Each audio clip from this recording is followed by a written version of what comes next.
사도행전 13장 4절에서 12절까지의 말씀을 오늘은 살펴볼 것입니다. 성령님께서 안디옥 교회의 지도자들에게 바나바와 사울을 따로 세우라 이렇게 말씀하셨습니다. 이것은 바나바와 사울이 안디옥 교회를 벗어나서 사역하게 하라, 안디옥 교회에서 따로 떨어져서 사역하게 하라, 이 말씀인 것입니다. 그래서 바나바와 사울은 선교 여행을 시작하게 되었습니다. 4절과 5절 말씀을 함께 읽겠습니다. 두 사람이 성령의 보내심을 받아 실루기아에 내려가 거기서 배 타고 구브로에 가서 살라미에 이르러 하나님의 말씀을 유대인의 여러 회당에서 전할세 요한을 수종자로 두었더라. 이스라엘 국경의 북쪽 너머에 레바논이 있습니다. 성경에서 두로와 시돈이라고 불리는 지역이죠. 그리고 그보다 더 위로 올라가면은 시리아가 있습니다. 성경에서는 수리아라고 부릅니다. 그리고 우리가 주목해서 살펴보고 있었던 이 안디옥 교회가 바로 이 수리아에 위치해 있습니다. 이후에 보면은 사도행전에 터키 지역, 그러니까 비시디아 지역에 있는 안디옥도 나오기 때문에 그곳의 안디옥과 혼동되지 않게 하기 위해서 우리가 지금 주목해서 살펴보고 있는 이 바나바와 사울이 담임 목회를 하고 있는 이 안디옥 교회는 수리아의 안디옥이라고 구체적으로는 그렇게 부르곤 합니다. 자, 이 수리아의 위쪽에는 터키 지역이 있습니다. 그리고 수리아 안디옥에서 서쪽으로 바다로 지중해로 나가 보면은 터키의 남쪽 아래에 있는 큰 섬이 나옵니다. 이 섬의 이름이 바로 구브로입니다. 오늘날에는 키프로스 혹은 사이프러스 이렇게 불리는 섬입니다. 바나바와 사울은 이곳 구브로 섬에서 사역을 시작했습니다. 그러니까 안디옥 교회에서 서쪽으로 배 타고 와서 섬에 상륙해서 선교를 시작한 겁니다. 이 바나바와 사울 이 두 사람을 가리켜서 이후에는 몇 장 지나면은요 사도행전을 보면은 두 사도라고 표현을 합니다. 두 사도가 이러이러했다 이렇게 표현을 해요. 그래서 저는 지금부터 편의상 이 두 사람을 바나바와 사울을 가리켜서 두 사도라고 부를 겁니다. 사도는 하나님께서 예수께서 초대교회 시절에 성경을 완성시키기 위하여서 세운 자들이고요. 또 교회를 확립하기 위하여서 또한 기독교의 교리를 확립시키기 위하여서 그렇게 세운 자들이라고 보시면 됩니다. 하나님의 각별한 명령으로 세워진 자들인 것이지요. 그런데 이 사도가 12사도만 있는 게 아닙니다. 교회가, 그러니까 초대교회죠. 초대교회가 사도성을 인정한 자, 지도자들 가운데에 저 사람을 하나님의 사도로 세우신 자다라고 성도와 교회가 인정한 자가 있어요. 하나님께서 그래서 깨닫게 하신 것이죠. 각별한 영광 가운데에 깨닫게 하신 것이죠. 그렇게 교회로부터 사도라고 인정을 받은 자, 그들도 사도라고 불렀단 말입니다. 바나바도 마찬가지였던 거죠. 그래서 사도성을 인정받은 자가 기록한 글이 신약 성경이 된 것이고요. 자, 이 바나바와 사울 이 두 사도는 구브로의 살라미 지역에 처음 이제 상륙을 했습니다. 입항을 한 거죠. 그래서 그 살라미 지역에서 유대인의 회당을 중심으로 사역을 했습니다.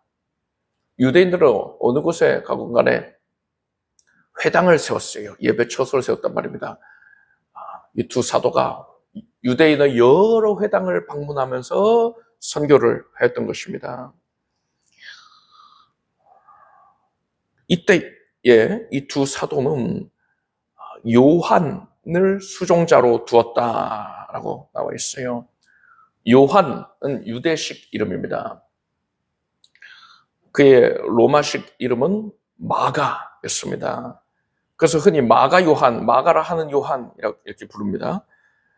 그런 마가가 이 두 사도의 수종을 들었다 했어요. 수종 들었다는 것은 이 두 사도가 선교 사역에만 집중할 수 있도록, 매진할 수 있도록 모든 허드렛 일을 이 마가가 도맡아서 했다는 겁니다. 후에 이 마가는요, 바나바의 2차 선교 여행을 또 섬겼고요. 바나바가 순교를 합니다. 그래서 바나바가 순교한 이후에는 마가는 베드로를 섬겼습니다. 베드로가 기록한 성경이 뭡니까? 베드로전서, 베드로후서잖아요. 그런데 사실 정확하게 말하자면요, 이것을 베드로가 직접 쓴 건 아니고요.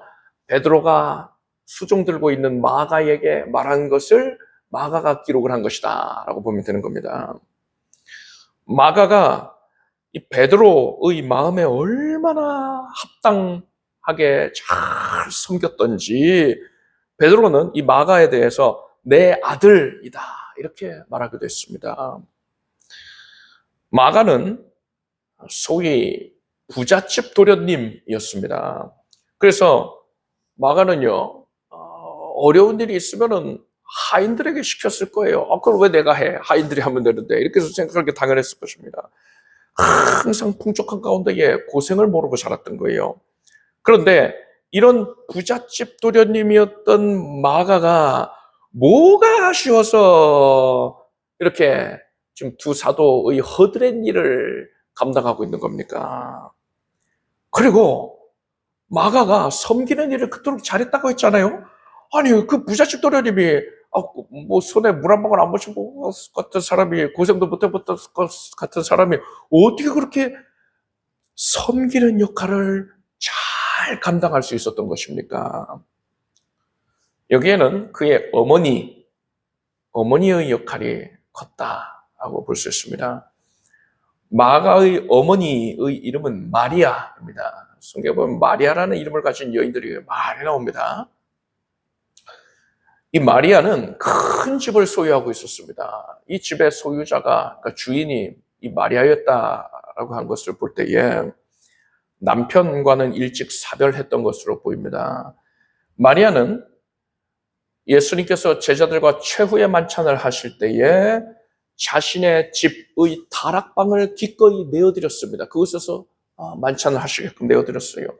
다락방이라고 하니까 옥상에 딸린 작은 방인가 보다 생각할 수 있는데 그게 아니라요, 집의 2층 전체를 뜻하는 겁니다.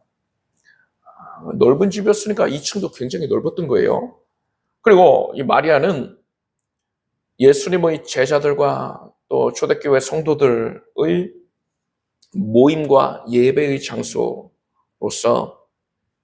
자신의 집을 기꺼이 내어주었습니다. 그러니까 예루살렘 교회는 곧 마가의 어머니인 마리아의 집이었다라고 말해도 틀림이 없는 것이지요. 마리아는 자신이 이토록 많은 재산을 소유하고 있는 그것은 하나님께서 이것을 사용하시기 위하여서 나에게 잠시 맡겨놓으신 것이다 라는 이러한 청지기의식을 가지고 있었어요. 그래서 마리아는 자신의 소유를 조금도 아끼지 아니하고 하나님을 위하여서 기꺼이 즐겁게 내어드리는 헌신의 삶을 살고 있었던 것입니다.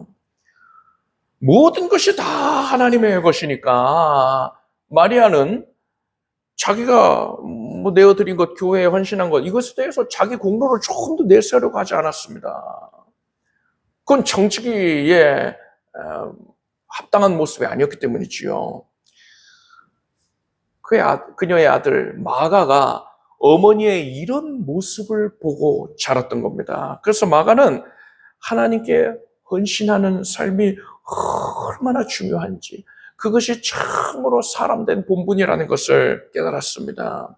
그리고 마가는요, 자신의 공로를 내세우지 아니하는 그러한 삶의 태도를 익히게 되었던 거예요. 자연스럽게 그런 모습을 갖게 되었던 겁니다. 마가가 기록한 마가복음의 14장을 보면은요, 예수님이 잡히시던 그런 상황을 이렇게 묘사하고 있습니다. 제자들이 다 예수를 버리고 도망하니라. 한 청년이 벗은 몸에 배 호디부를 두르고 예수를 따라오다가 무리에게 잡힘에 배 호디부를 버리고 벗은 몸으로 도망하니라 했어요. 예수님이 체포되시니까 모든 제자들이 목숨 부지하기 위해서 뿔뿔이 도망칩니다.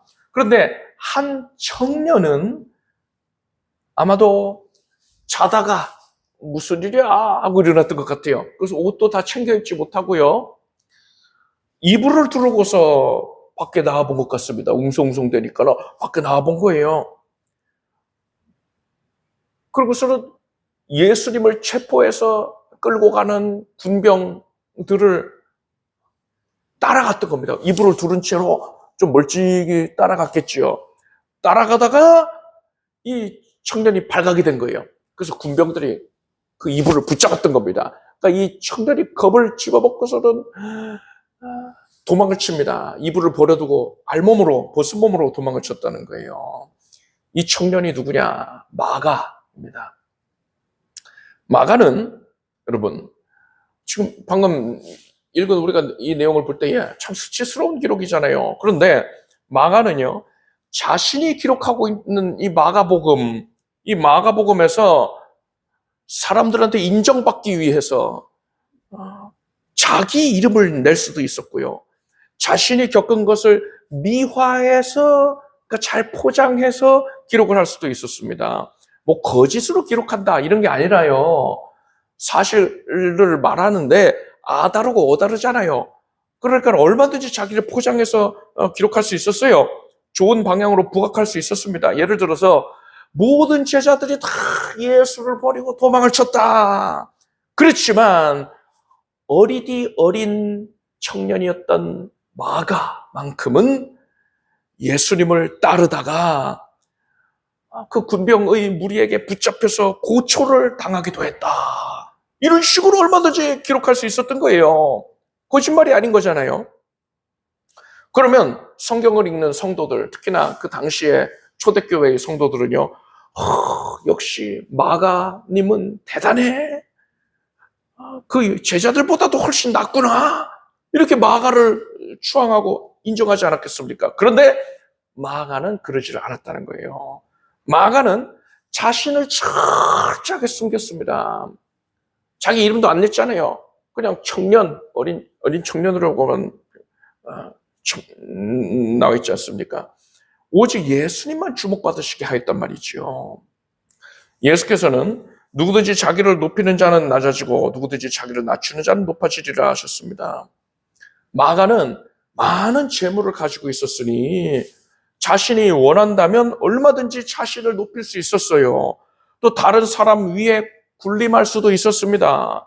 그렇지만 마가는 스스로를 낮추고 자신이 드러나지 않도록 철저하게 가렸습니다. 그리고 오직 예수님만을 높이고 예수님께서 사용하시는 일꾼들, 바나바와 바울, 또 베드로, 이러한 일꾼들을 높이고 온 마음을 다해서 그들을 섬겼던 겁니다. 하나님께서 그런 마가를 얼마나 귀하게 여기셨겠습니까? 그래서 하나님께서는 마가에게 각별한 영감을 허락해 주셨고, 그래서 초대교회의 성도들은 마가가 하나님이 세우신 사도이다 하고 그의 사도성을 인정을 했던 겁니다. 그렇기 때문에 마가가 기록한 마가복음이 성경으로 인정이 된 거예요. 우리도 마가가 그랬듯이 나를 낮추고 하나님을 높이기를 바랍니다. 그리고 하나님께서 사용하시는 일꾼들을 기쁜 마음으로 섬길 수 있게 되길 바랍니다. 하나님께서 그런 우리를 기뻐하셔서 우리에게 마가에게 그러셨던 것처럼 신령한 복을 내리시고 지극히 높여주실 것입니다. 6절과 7절 말씀을 함께 읽겠습니다. 온 섬 가운데로 지나서 바보에 이르러 바예스라 하는 유대인 거짓 선지자 박수를 만나니 그가 총독 서기오 바울과 함께 있으니 서기오 바울은 지혜 있는 사람이라 바나바와 사울을 불러 하나님 말씀을 듣고자 하더라. 이 두 사도가 살라미에서 여러 회당을 다니면서 복음을 전했다 하지 않았습니까? 그런데 그것에 대해서는 더 이상 기록이 없어요. 그리고 구브로 섬 내에 이제 바보라는 도시 이름이 바보예요. 바보라는 지역으로 이동을 해서 복음을 전했는데 그때 어떤 일이 있었는가에 대해서만 기록이 되어 있습니다. 이걸 볼 때에 이 두 사도가 처음 복음을 전했던 장소 살라미에서 선교를 했을 때에는 두드러진 성과가 없었다라는 걸 짐작할 수가 있습니다. 그리고 바보라는 지역에를 와보니까 그곳에 바예수라고 하는 유대인 거짓 선지자 박수 무당이죠. 그가 그 지역을 완전히 장악을 하고 있었습니다.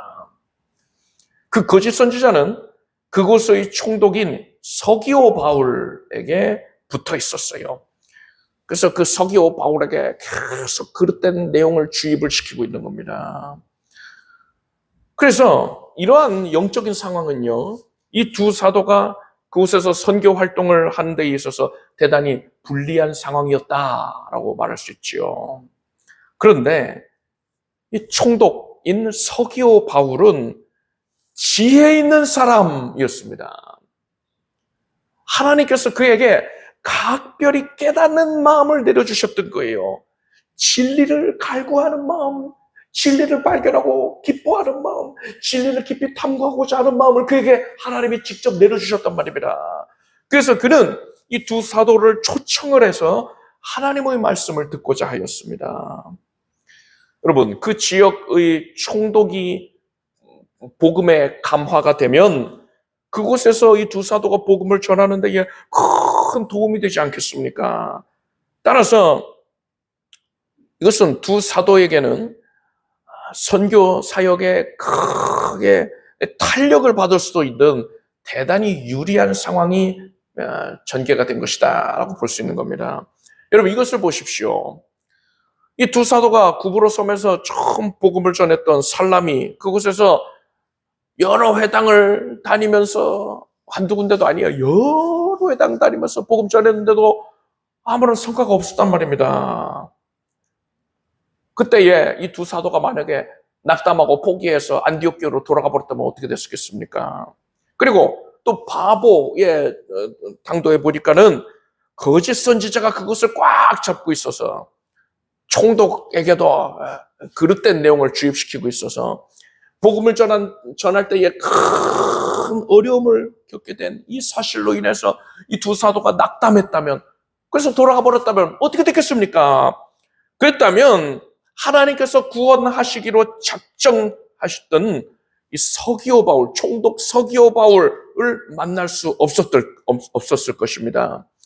이 두 사도가 어떤 상황에서든 간에 포기하지 아니하고 복음을 전했기 때문에 그 소식이 예수를 전하는 사람들이 있다 하는 이 소식이 총독에게까지 전해졌던 것이고, 서기오 바울이 결국 이 두 사도를 초청해서 복음을 듣게 되었던 것입니다. 여러분, 복음을 전할 때에 어떤 상황과 환경에 둘러싸이게 된다 하더라도 절대로 포기하지 말길 바랍니다. 예수께서 우리에게 복음을 전하라고만 하셨지 그를 구원 얻게 해라, 그를 결신시켜라 이러지 않으셨단 말이에요. 그건 우리가 할 수 있는 게 아닙니다. 오직 하나님이 하실 수 있는, 하나님의 주권에 의해서 이루실 수 있는 일이에요. 구원은요.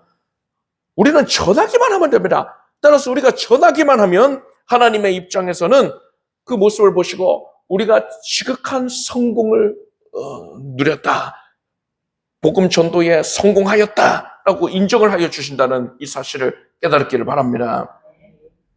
그리고 하나님은 전지전능하시기 때문에 아무리 어려운 상황에 처해지게 된다 하더라도, 심지어 마귀가 들끓고 거짓 선지자가 판치고 있는 상황이라 하더라도 하나님이 뜻하시면 얼마든지 사람을 구원해내실 수 있습니다.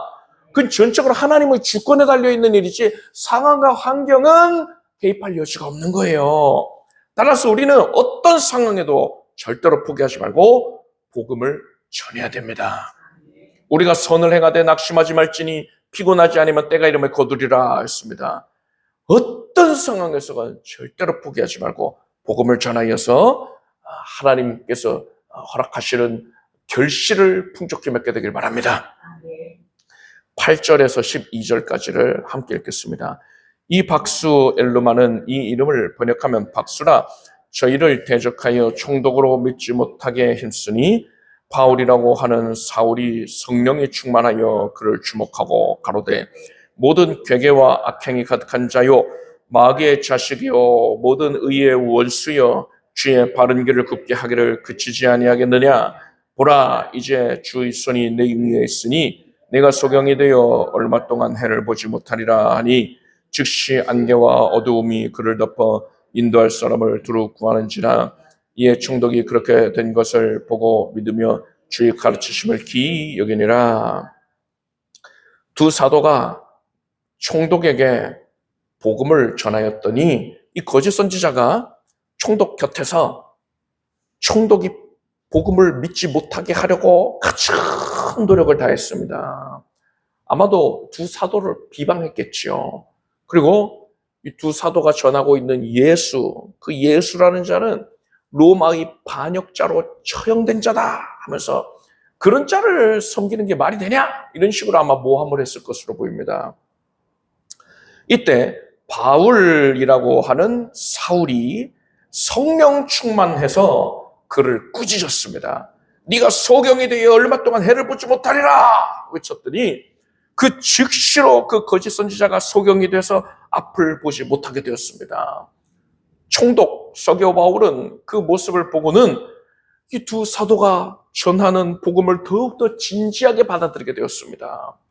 여기서 바울이라고 하는 사울 이런 표현이 등장하지요. 사울은 유대식 이름이고 간구하다라는 뜻을 갖고 있습니다. 그리고 바울은 로마식 이름이고 작은 자, 겸손의 표현이죠. 작은 자라는 뜻을 갖고 있습니다. 사울은 날 때부터 로마 시민이었어요. 그래서 당연히 로마식 이름도 갖고 있었던 겁니다. 그리고 이 사울은 유대인들에게 복음을 전할 때에는 당연하게도 유대식 이름으로 자기를 밝힌 겁니다. 자기를 사울이라고 소개한 거예요. 그리고 그들로부터 사울이라는 이름으로 불렸던 것입니다. 그래서 살라미에서 유대인의 회당을 중심으로 복음을 전할 때는 당연히 유대인을 많이 대하니까요. 이때만 하더라도 사울이라고 불렸던 겁니다. 그렇지만 이제 이 사울이 본격적으로 이방인들에게 복음을 전하게 되니까 이 사울은 자신의 로마식 이름인 바울이라고 자기를 소개했던 것이고 바울이라고 불렸던 거예요. 그래서 사도행전을 보면 바로 이 시점부터 사울을 가리켜서 바울이라는 이름으로 그렇게 기록되고 있는 것입니다. 총독이 이 두 사도가 전하는 복음을 들을 때에 거짓 선지자는 그걸 방해하려 했다. 총독이 복음을 믿지 못하게 하려고 애를 썼다 했죠. 이렇듯 복음을 전하는 것을 방해하고 그것을 듣지 못하게 하고 믿음을 갖지 못하게 하는 것, 이게 바로 마귀의 전략입니다. 마귀는 항상 이래요. 복음을 전할 때는요, 항상 마귀가 이렇게 방해를 한단 말입니다. 며칠 전에 어느 교회에 부교육자로 사역하는 어느 목사님이 저한테 이런 얘기를 했어요. 목사님, 저는 이번에 마귀가 정말로 살아서 역사한다는 걸 알게 됐어요. 그러더라고요. 뭐 마귀가 살아있는 거예요. 뭐 당연한 건데 도대체 이게 무슨 의미로 얘기하는 것이냐 했더니 그 교회의 한 성도님이 오랫동안 성당을 다니다가 가톨릭 신자였던 거죠. 그러다가 교회에 나오게 됐다는 거예요. 근데 이 성도님은 뭐 가톨릭이나 교회나 뭐 그게 그거다 이렇게 생각하고 있었던 거예요. 이 성도님의 집에 신방을 가보니까 마리아 상이 놓여져 있었습니다. 그래서 이 목사님이 마리아를 숭배하는 건 잘못된 것이다. 중보는 오직 예수밖에 없다. 마리아에게 기도하면 안 된다. 마리아는 그저 하나님을 잘 섬겼던 사람에 불과한 것이고 예수님을 섬겨야지 어찌 마리아를 섬길 수가 있느냐. 있습니다. 실제로 가톨릭에서는요, 내가 어떻게 하나님께 직접 기도를 할 수 있겠어? 이런 생각들이 만연합니다. 그래서 마리아님은 나의 형편을 더 잘 아니까 마리아님한테 기도해야겠다 해가지고 마리아님 저희의 기도를 예수님께 전해주세요. 이런 식으로 기도를 해요. 마리아를 중보로 세우는 것입니다. 천국에 있는 마리아가 그 모습 보면서 통탄을 할 거예요. 그런 우상 숭배를 하는 행태를 가톨릭은 벌이고 있는 것이지요. 이단입니다. 이단. 진리에서 벗어난 자들이에요. 그런 내용을 설명을 해준 겁니다. 그러자 이 성도님은 끄덕끄덕 하는 거예요. 이 목사님이 그 자리에서 이제 그 우상 가지고 와서 이제 없애려고 그랬어요. 근데 그 주인이 허락을 해야 되잖아요. 그래서 제가 없애드리겠습니다 하는데 이 성도님이 한사코 자기가 직접 없애겠다 이러는 겁니다. 그래서 그런가 보다 하고 뒀는데 며칠이 지나도 그걸 없애질 않는 겁니다. 그리고 나중에 가서 그 성도님이 뭐라고 하느냐, 목사님 사실 그것만 없앤다고 되는 게 아니에요. 우리 집에 그거보다 더 많아요. 더 큰 마리아 상도 있다고 그러는, 다른 방에는 더 큰 상이 있대요. 그런 고백을 하는 겁니다. 그러니까 지금 그런 고백한 것도 또 뭐 긍정적이라고 볼 수 있긴 한데 여하간에 많이 흔들리고 있는 겁니다. 마리아 상을 없애야 된다. 이걸 머리로는 알면서도 또 실행에 옮기기는 주저주저 하고 있는 거예요. 그런데 그 주일에 그 교회의 담임 목사님이 설교 중에 마리아를 숭배하는 게 왜 잘못된 것인지 그 내용을 언급을 하더란 말입니다. 뭐 설교의 주제나 방향성이 그것은 아니었는데 뭐 그 성도님의 그런 세부적인 사항을 보고하지도 않았는데 그 담임 목사님이 마리아 섬기는 게 왜 그릇된 것인지 그것에 대해서 일목요연하게 짧게 정리를 해주시더란 말입니다. 그래서 저에게 얘기를 한 이 목사님은 일부 예배 때 그 설교를 듣고는 쾌재를 불렀어요. 그 성도님이 담임 목사님의 이 설교를 들으면은 드디어 마음을 정할 수 있겠구나. 잘 됐다. 했어요. 그리고서는 그 성도님이 교회 이제 이 다음 예배 때 오니까 그분을 모셔다가 이제 함께 예배를 드렸습니다. 앞자리에서 같이 앉아서 예배를 드렸어요. 담임 목사님의 설교를 경청을 합니다. 그리고 드디어 담임 목사님이 그 마리아에 대해서 언급을 하는 그 시점이 다가온 거예요. 드디어 됐다. 하고서는 잘 듣고 계시죠? 그러니까 잘 듣고 있어요. 아주 설교를 잘 경청하더란 말입니다. 그런데 마리아에 대해 얘기하는 바로 그 순간에 이 성도님의 핸드폰에서 벨소리가 요란하게 울리더라는 거예요. 이 성도님이 평소에 그런 적이 없었어요. 아주 모범적으로 예배를 잘 드리는 분이었단 말입니다. 그래서 이 성도님도 크게 당황을 해가지고 핸드폰을 찾아서 그것을 끊으라고 한참 동안 경황이 없어가지고 말씀을 듣지를 못한 겁니다. 그게 바로 그 마리아에 대한 그 부분, 딱 그 부분만 못 들었어요. 그래서 저에게 이 말을 전한 이 목사님이 옆에서 그 모습을 지켜보면서 탄식을 했다고 합니다. 그리고 마귀가 정말 살아있구나. 정말 살아서 역사를 하는구나. 이것을 뼈저리게 체험하고는 영적으로 더 깨어서 대비해야겠구나. 단속해야겠구나. 이런 다짐을 했다고 합니다.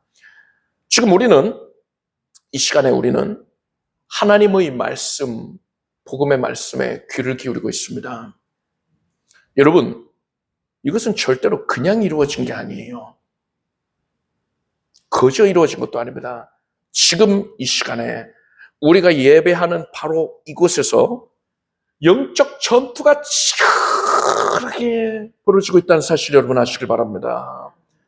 하나님의 말씀이, 진리의 말씀이, 그 복된 소식이 우리의 영혼의 빛을 비추는데 그것을 마귀가 어떻게 해서든 막으려고 하는 거예요. 발악을 하고 있습니다. 그래서 우리의 마음이 이 하나님의 말씀, 진리의 말씀 이외에 다른 것에 집중하게끔 그렇게 만들고 있는 것이고, 또 그 외에도 다양한 방법으로 예배를 방해하려고 역사하고 또 역사하고 있는 거예요.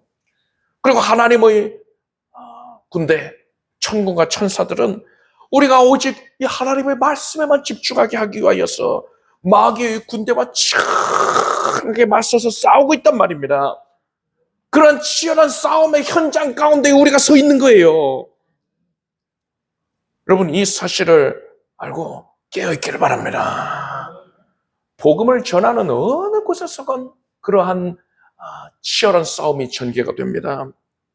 베드로전서 5장 8절에 근신하라 깨어라 너희 대적 마귀가 우는 사자같이 두루다니며 삼킬 자를 찾나니 라고 했습니다. 따라서 여러분은 복음을 대할 때에, 그리고 복음을 전할 때에 절대로 나태한 마음, 안일한 마음을 갖지 말기를 바랍니다. 그런 마음은 내어버려야 돼요. 전쟁터 한복판에서 가질 마음이 아닙니다. 우리는 각별하게 깨어서 영적인 것을 분별하면서 오직 복음에만 집중하기를 최선의 노력을 기울여야 되는 것입니다. 사도 바울은 거짓 선지자가 이 마귀의 뜻대로 복음을 회방할 때에 그때 그냥 듣고만 있지 않았습니다. 그럴 수도 있지 뭐. 내가 여기서 소란 피우면은 서로 좋지 않아. 덕이 안 돼. 이러지 않았어요. 바울은 성령에 감동되어서 적극적으로 그를 꾸짖고 대적을 했습니다. 그리고 성령의 권능으로 말미암아서 그 거짓 선지자는 소경이 되었어요. 그래서 더 이상 복음을 회방할 수 없게 되었습니다. 야고보서 4장 7절에 그런즉 너희는 하나님께 순복할지어다 마귀를 대적하라 그러면 너희를 피하리라 했습니다. 우리는 마귀가 복음을 회방하려고 방해 공작을 펼칠 때에 그것을 용납할 것이 아니라 바울이 그랬듯이 그것에 적극적으로 대적을 해야 하는 것입니다. 매우 악독한 자가 있었어요. 욕심이 많고 질투에 눈이 멀어 있는 자였습니다. 그는 제가 복음을 전하는 것을 어떻게 해서든 회방을 하려고 애를 썼어요. 그래서 온갖 추악하고 거짓되고 더러운 술수를 동원을 했습니다. 그러면서도 자기가 성령의 뜻을 말하고 있는 것처럼 그렇게 호도를 하더란 말입니다. 그때 제가 성령으로 충만해서 그 사람을 보니까 뱀이 있었어요. 정말 뱀이 있더란 말입니다. 뭐 눈으로 보여진다라는 표현이 아니라 뱀이 느껴진다라고 하는 게 더 적합한 표현인 것 같아요. 근데 그 뱀이 자기가 막 하나님의 뜻을 말하고 있다고 그렇게 얘기를 하는 그 모습을 보는데 얼마나 끔찍하던지 얼마나 가증스럽던지.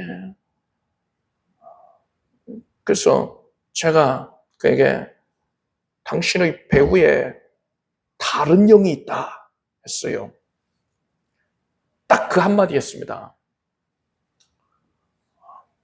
교회의 질서를 생각해서 최대한 절제해서 아주 정중하게 표현을 한 거죠. 그런데 제가 성령으로 그의 영적인 정체를 밝힌 그 이후로 그 사람이 두려움에 사로잡히게 됐어요. 여러분, 우리가 성령으로 충만해서 하나님의 뜻대로 마귀를 대적하면 마귀가 우리를 피하게 된다는 사실 여러분 아시길 바랍니다. 그런데 이것을 위해서는 중요한 게 있어요. 우리가 성령으로 충만해야 됩니다. 성령 충만하지 않은데 뭐 대적하겠다 할 수가 없어요. 마귀에게 휘둘릴 수밖에 없는 것입니다. 그렇다면 성령 충만하기 위해서는 어떻게 해야 됩니까? 방금 전에 읽었던 야고보서 4장 7절에 그 답이 나와 있어요. 그런즉 너희는 하나님께 순복할지어다. 마귀를 대적하라. 그러면 너희를 피하리라 했습니다. 마귀를 대적하기 위해서는 성령 충만해야 할진데 성령 충만을 위해서는 어떻게 해야 된다고요? 하나님께 순복해야 된다는 것입니다. 순복한다는 것은 내가 나의 삶의 주인으로 군림하는 게 아니라 오직 나의 삶의 주권을 하나님께 내어드리는 그런 삶의 태도를 뜻하는 겁니다. 사도 바울은 내가 그리스도와 함께 십자가에 못 박혔나니 그러즉 이제는 내가 산 것이 아니요 오직 내 안에 그리스도께서 사신 것이라. 이제 내가 육체 가운데 사는 것은 나를 사랑하사 나를 위하여 자기 몸을 버리신 하나님의 아들을 믿는 믿음 안에서 사는 것이라 했습니다. 우리는 십자가에 못 박힌 자들입니다. 예수 안에서 예수님이 십자가에 못 박혀 죽임당하실 때 우리도 그 안에서 함께 죽었어요. 이렇게 십자가에 못 박힌 자답게 우리는 나의 옛 자아를 죽여야 되는 거예요. 죽었는데도 다시 옛 자아가 자꾸만 살아나잖아요. 거기에 휘둘리면 안 돼요. 십자가에 못 박혔다는 것을 계속 선언을 해야 되는 겁니다. 그리고 나의 주권을 하나님께만 드려야 돼요. 하나님께만 순복해야 됩니다. 그럴 때에 내 안에서 성령님이 온전하게 터풍성이 드러나시는 것이고 우리는 성령으로 충만해서 담대하게 마귀를 맞서게 되는 겁니다. 마귀를 대적하여 꾸짖게 되는 거예요. 그러면은 마귀가 피하게 되는 것입니다. 영적 전쟁에서 승리를 거두게 되는 것입니다. 여러분 삶의 매 순간순간마다 하나님께 순복하십시오. 그래서 영적 전쟁에서 승리를 거두는 항상 승리를 거두는 여러분이 되길 축복합니다. 기도하겠습니다. 하나님께서 우리에게 승리를 주시니 감사드립니다. 오직 성령으로만 우리가 승리를 하겠습니다. 우리가 마귀의 일을 항상 경계하고 깨닫게 해 주시옵소서. 영적 전쟁이 치러지고 있다는 치열한 전쟁이 치러지고 있다는 것을 깨닫게 하시옵소서. 항상 포기하지 않고 복음을 전하여서 하나님의 주권, 구원하시는 주권을 성취되는 것을 바라보게 하시옵소서. 마가가 그랬듯이 섬김의 본을 보이고 그래서 하나님께로부터 각별한 영감도 받고 하나님께서 높여주시는 은혜를 누리게 해주시옵소서. 예수님의 이름으로 기도드립니다. 자리에서 일어나시기 바랍니다. 가슴에 손을 얹고 아픈 곳에 손을 얹고 기도하겠습니다. 하나님 감사드립니다. 성령 하나님께서 우리에게 오셔서 우리의 심령에 충만하게 임재해 주신 것을 감사드립니다. 사람의 공로로 말미암음이 아니라 오직 하나님의 은혜로 하나님이 우리를 긍휼히 여기시었기에 지금 성령의 충만을 허락해 주셔서 감사드립니다. 성령으로 압도가 된 채로 우리가 극히 담대하여서 마귀의 세력을 대적하고 그들의 진을 파하게 하시옵소서. 마귀의 세력이 한 길로 왔다 일곱 길로 물러가는 것을 보게 하여 주시옵소서. 이제 심령 깊숙한 곳에 자리 잡고 있었던 마귀가 죽어간 것, 두려움의 마음, 우울감의 마음 다 사라질지어다. 기쁨과 감사만이 하나님께만 주목하고자 하는 심이 가득하게 될지어다. 이제는 예수 그리스도로 말미암아서 큰 기쁨을 소유하겠습니다. 하늘의 기쁨을 소유할 것입니다. 우리의 연약한 육신을 어루만져 주시옵소서. 하나님 각별히 수술 후에 회복 과정 중에 있는 주의 자녀들을 어루만지시옵고 통증이 사라지게 하여 주시옵고 신속하게 환부가 아물게 하여 주시옵소서. 하나님의 은혜의 역사로 말미암아서 이제 완쾌가 되고 더 이상 아픔이 없게 하여 주시옵소서. 하나님의 은혜로 항암치료 과정 가운데의 모든 성도들 예수 이름으로 깨끗이 고침받게 하시옵소서. 일제 후유증과 연약이 남지 않게 하여 주시옵소서. 손 얹어 주시옵고 예수 이름으로 암세포가 소멸이 되게 해주시옵소서. 생명으로 충만할 것이고 더 이상은 재발되지 아니할지어다. 전이 되지도 아니할지어다. 깨끗이 소멸이 되어라. 성령의 불길로 소멸될지어다. 하나님의 은혜로 염증이 사라집니다. 모든 수치와 수치들이 다 정상이 되었습니다. 뼈 마디가 온몸 관절 골수가 오장 육부가 예수로 고침을 받습니다. 하나님께 구하옵나니 하나님 주의 사랑하는 백성들에게 만남의 복을 허락하여 주시옵소서. 믿음의 가정을 이루게 하시옵소서. 또한 간곡히 비옵나니 하나님 잉태의 복을 내려주시옵소서. 아브라함과 사라에게 내리셨던 잉태의 복을 믿음의 명문가를 이루는 복을 하나님께서 내려주시옵소서. 순산케 하시고 자녀들을 믿음 안에서 아름답게 양육하게 하여 주시옵소서. 취업을 허락하시고 진학을 허락하시고 모든 자격 시험에서 합격하게 하여 주시옵소서. 직장 내에서 승진하게 하여 주시옵고 으뜸되고 하나님의 영광을 널리 증거할 수 있도록 영향력의 은사도 내려주시옵소서. 물질로 부욕해 하여 주시옵고 곤궁함을 겪지 않을 것이며 모든 채무가 해소가 되게 하여 주시옵소서. 하나님께서 하늘문을 여셨으니 신령한 복과 기름진 것이 쏟아 부어집니다. 다 채울 수 없을 정도로 흘러 넘치는 그 모든 것들을 우리가 바라보면서 기쁨을 누리겠습니다. 하나님께서 영광 받으시옵소서. 예수님의 이름으로 기도드립니다. 믿는 대로 될지어다. 하나님께 박수 올리겠습니다. 자리에 앉으십시오. 준비하신 예물 정성된 마음으로 드리겠습니다. 기도하겠습니다. 하나님 감사드립니다. 하나님의 은혜로 하나님의 말씀으로 침을 받았습니다. 말씀의 영께서 역사하시는 것을 믿음으로 바라봅니다. 기쁜 마음으로 자원하고 작정된 마음으로 예물을 올렸으니 하나님께서 아름답게 여기시고 거두어 주시옵소서. 예수님의 이름으로 기도드립니다. 우리 주 예수 그리스도의 무한하신 은혜와 하나님 아버지의 사랑과 성령님의 교통하심이 충만케 하시는 역사가 수요 예배에 믿음과 정성으로 함께한 사랑하는 성도들 위해 영원히 함께 없시기를 축원합니다.